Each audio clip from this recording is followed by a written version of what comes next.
चला रोज एक वाक्य ऐकत आलोय, आम्ही दिल्लीसमोर झुकत नसतो, आम्ही दिल्लीच्या सत्तेसमोर वाकत नसतो. हे वाक्य रोज रोज रोज रोज ऐकत आलोय आणि इतक्या वेळेला ऐकलंय की यांना वागता येत नाही की काय असा प्रश्न पडलाय. म्हणजे पाठीचा कण्यात रॉड बसवलाय लोखंडाचा आणि ते असे वाकले तर कडकन ते रॉड तुटेल किंवा यांची पाठ तुटेल, म्हणून हे वाकू शकत नाहीत की काय असा प्रश्न मला पडतो.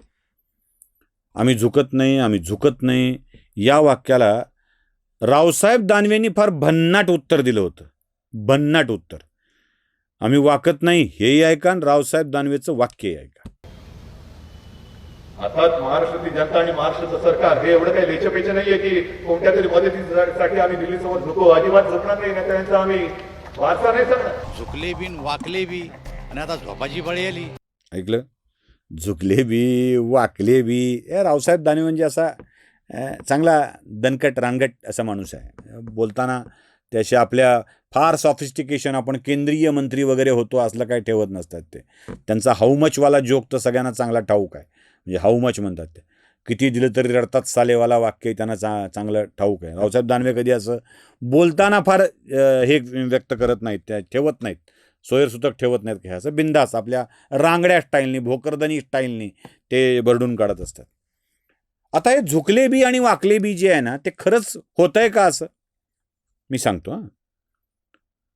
शिवसेनेच्या निवडणूक चिन्ह होतं धनुष्यबाण. खरं तर का असं विरोधाभास होता मला माहीत नाही. आणि शिवसेनेचं बोधचिन्ह होतं वाघ. शिवसैनिक वाघ आहे म्हणायचे बाळासाहेब ठाकरे. हां, वाघाची शिकार करायला धनुष्यबाण लागतं हा भाग वेगळा, पण वाघ आहे वाघ शिवसैनिक, तो डरकाळी फोडत असतो असं म्हणायचे. आणि शिवसेनेचे एक खास वैशिष्ट्य होतं बरं का. म्हणजे राज ठाकरे ते पाळायचे, विचारायचे. मी पाहिलं आहे बीडला कार्यक्रमाला आल्यावर, तुझ्या गाडीवरचा वाघ कुठे गेला, तुझ्या बॅनरवरचा वाघ कुठे गेला, वाघ नाही आहे कार्यक्रमात असं म्हणायचे. आजकाल शिवसेनेच्या ह्याच्यावरून वाघ गायब झाला आहे. हे कधी वाघ म्हणजे असा जंगलात आपली दहशत पसरवणारा प्राणी असायचा. शिवसेनेचं बोधचिन्ह वाघ होतं, निवडणूक चिन्ह धनुष्यबाण होतं.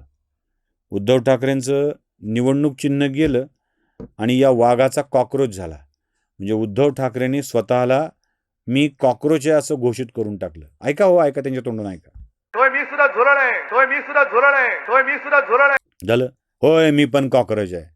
अरे मी पण वाघ आहे म्हणायचं असतं. वाघाच्या पोटाला कॉक्रोच जन्माला येत नसतं. उद्धव ठाकरे, तुम्ही स्वतःला कॉक्रोच सिद्ध करून का बाळासाहेबांना अडचणीत आणताय? गेल्यावर वाघाच्या पोटी जन्माला येतो तो वाघच, वाघाच्या पोटी कॉक्रोच जन्माला येत नसतो. तुम्ही स्वतःला कॉक्रोच घोषित करून तुम्ही बाळासाहेबांची परंपराच नाकारली आहे, बाळासाहेबांचा वारसाच नाकारलाय. सत्तेसाठी बरं, हे सत्ता मिळणार नाही हे पण माहीत आहे. सत्तेवरले निघून जावेत म्हणून झुकायचंय आणि वाकायचं. पण ही जी नवी पद्धत तुम्ही आणली आहे ना, ती फार घाणेरडी आहे, किळसवाणी आहे, किळसवाणी. मी पण कॉक्रोच आहे म्हणणं. झुकणं वागणं काय असतं हे ठाकरेंच्या पुढच्या पिढीत कसं आलंय मी तुम्हाला दाखवतोय बरं का, सिद्ध करून देतो. हे अमित ठाकरे काय म्हणले? माझा पाठिंबा सोनम वांगचुकला आहे, अभिजित दीपकेला नाही. ऐका ना. एक तर माझा सोनम वांगचुकांना संपूर्ण पाठिंबा आहे, पण माझा दीपकेला पाठिंबा नाही.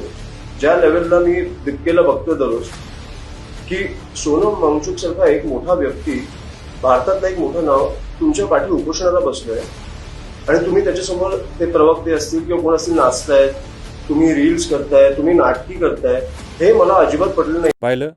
आता झुकले बी हे वाकले बी, वाकून नमस्कार केलाय त्याला, जाऊन त्याचे शेक हँड करायला असं वाकून. बघा ना.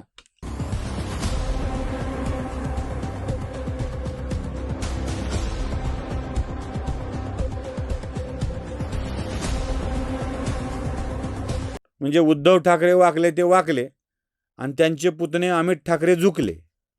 काय चाललंय यार, हे काय चाललंय? ते तुमचं काय बोधचिन्ह काय होतं? तुम्ही कशा डरकाळ्या फोडायचे? आणि हे एवढं असं वाघाच्या पोटी असली झुरळं. आमच्याकडे म्हण आहे, पृथ्वीचे पोटी हिरे गारगोटी. म्हणजे काही हिरे जन्माला आले आणि काही गारगोट्या जन्माला आल्या. हे गारगोटी नावाचा प्रकार आहे का? वाकणं वाकणं वाकणं वाकणं चाललंच आहे. आता अजून एक वाकणं दाखवतो. हे 2 ठिकाणी वाकलेत. म्हणजे महाराष्ट्रातला असलाच एक मोठा नेता का गारगोट्या असं करतात मला कळत नाही.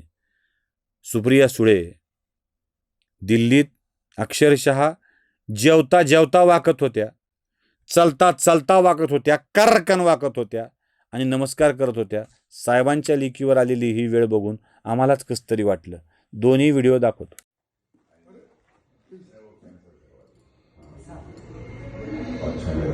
दिवसाच्या खूप खूप मनापासून शुभेच्छा.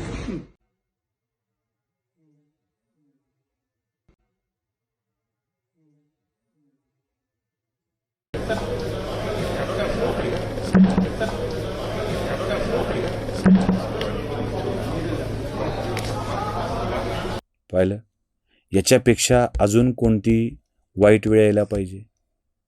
मला फक्त रावसाहेब दानवेंचं ते वाक्य आणि ते व्हिडिओ तुम्हाला दाखवावे वाटतात. बॅकड्रॉपला दानवेंचे वाक्य असतील आणि समोर ह्या वाकलेल्या व्हिडिओ तुम्हाला दिसत राहतील. एवढंच बोलून एवढंच ऐकून या व्हिडिओचा शेवट करतो. झुकले बिन वाकले बी आणि आता झोपाची बळी आली. झुकले बिन वाकले बी आणि आता झोपाची बळी आली. झुकले बिन वाकले बी आणि आता झोपाची बळी आली. शेवट करता करता थांबतो. शेवट करता करता थांबतो.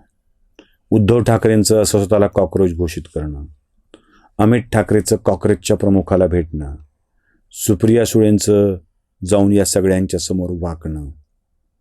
आणि मला आठवतं राऊतांचं वाक्य, पेढे वाटा पेढे. ऐका, पेढे वाटा. महाराष्ट्र कमजोर होतोय. पेढे वाटा पेढे. बरं का, महाराष्ट्रावर हल्ले होत आहेत.